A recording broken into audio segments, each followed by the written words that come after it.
Shalom saudaraku terkasih dimanapun Anda berada.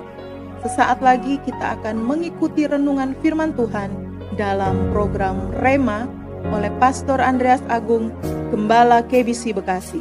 Buka hati saudara untuk menyambut firman Tuhan. Selamat mengikuti, Tuhan Yesus memberkati. Haleluya, haleluya, puji Tuhan. Tuhan Yesus baik, Dia sungguh baik dan selamanya Dia baik. Berjumpa lagi dengan saya dalam program Rema, sebuah program rohani yang dirancang agar hati dan pikiran kita terus terkoneksi dengan firman Tuhan. Karena itulah kunci di mana iman kita bisa bertumbuh dan kita bisa memiliki hidup Kristen yang berkemenangan setiap hari. Dalam program ini kita akan belajar firman Tuhan secara urut dari Matius sampai Wahyu. Hari ini kita sampai pada seri 41 dan kita akan belajar dari Matius 5 ayat 33 sampai dengan 37. Saya tidak akan membacakan semuanya. Saya hanya akan membaca ayat 33, 34 dan 37. Demikian firman Tuhan. Kamu telah mendengar pula yang difirmankan kepada nenek moyang kita, jangan bersumpah palsu, melainkan peganglah sumpahmu di depan Tuhan. Tetapi aku berkata kepadamu, janganlah sekali-kali bersumpah, baik demi langit, karena langit adalah tahta Allah. Jika ya, hendaklah kamu katakan ya, jika tidak, hendaklah kamu katakan tidak.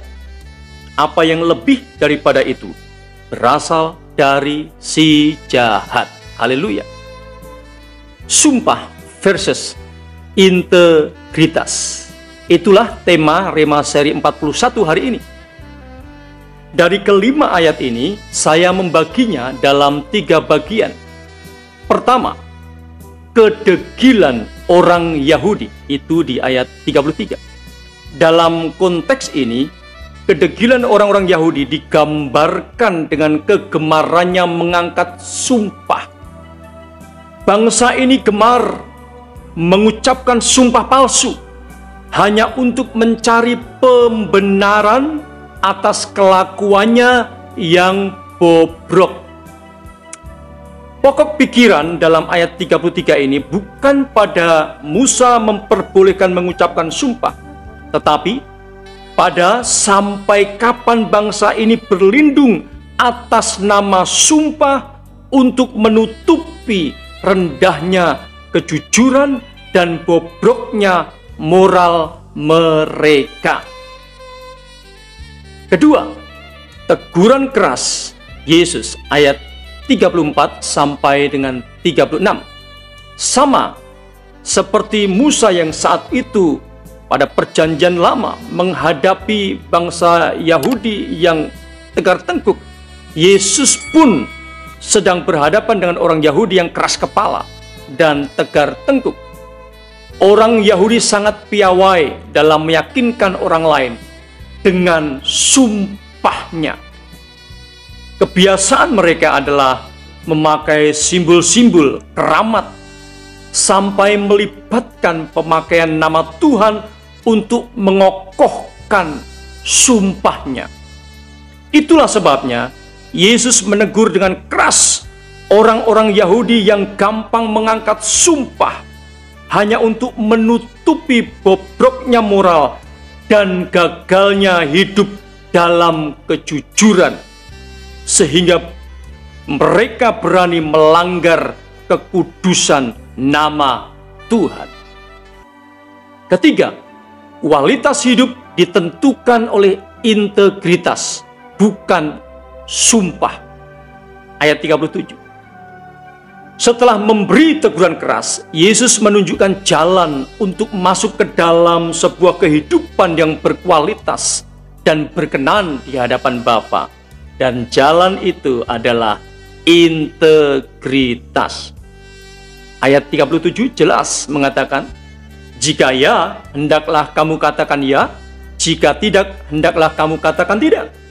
Apa yang lebih daripada itu berasal dari si jahat.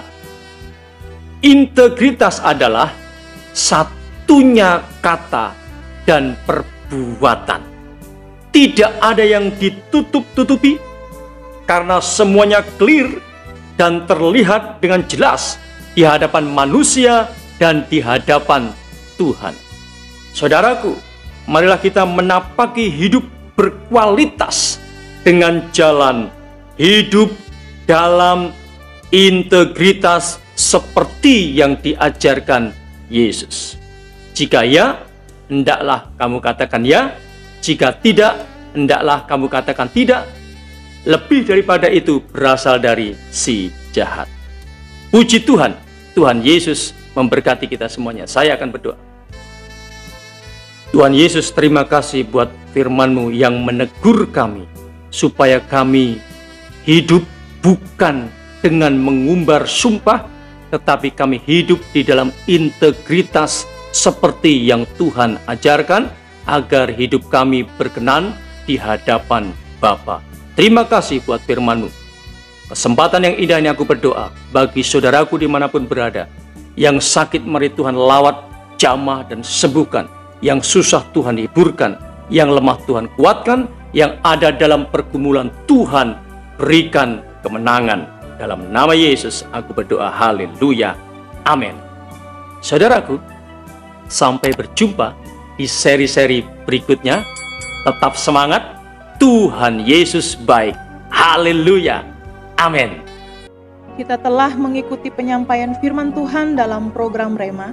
Jika saudara rindu mendapat pelayanan lebih lanjut dalam konseling dan doa, serta rindu mendukung pelayanan kami, silakan hubungi nomor WA 0898 6847 386 dan 0812 9332 7912. Sampai berjumpa kembali dalam seri berikutnya. Tuhan Yesus memberkati.